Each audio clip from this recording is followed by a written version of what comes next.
Hello అందరికీ తొలి ఏకాదశి శుభాకాంక్షలు. నేను ఈ వీడియో అప్లోడ్ చేసే టైంకి తొలి ఏకాదశి అయితే అయిపోయి ఉంటుంది.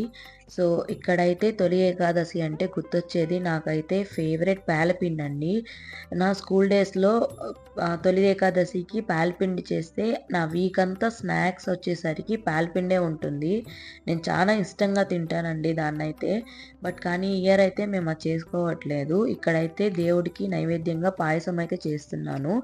సో పాయసం అయితే ఫస్ట్ ముందు పాలు పెట్టేసుకున్నాం స్టవ్ మీద అయితే. తర్వాత ఒక ప్యాన్ తీసుకొని నెయ్యి వేసుకొని జీడిపప్పులను అయితే రోస్ట్ చేసుకొని పక్కన పెట్టుకోవాలి. సో తర్వాత ఆ ప్యాన్లోనే నెయ్యితో మనమైతే సేమియాని బాగా రోస్ట్ చేసుకోవాలండి. బాగా ఎర్రగా వచ్చేదాకా వేయించుకోవాలి. ఈ లోపల మనం పాలలోకి షుగర్ ఎంత కావాలో అంత అయితే వేసుకోవాలి.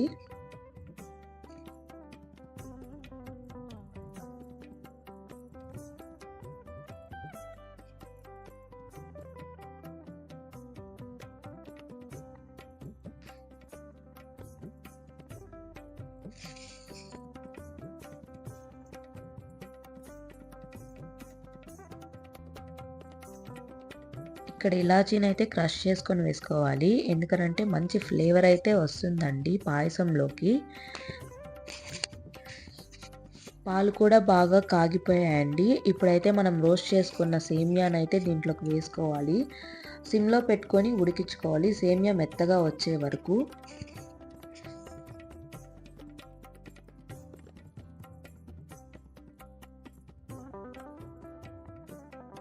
ఇక్కడైతే సేమియా కూడా మెత్తగా ఉడికిందండి. అంతేను, స్టవ్ ఆఫ్ చేసేసుకోవడమే.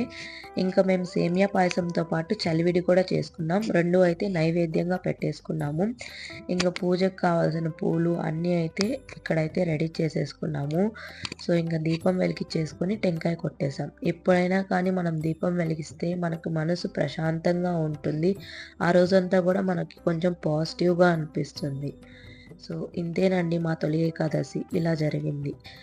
మీకు కానీ మా వీడియోస్ నచ్చితే లైక్ చేయండి. Thank you for watching. Bye bye.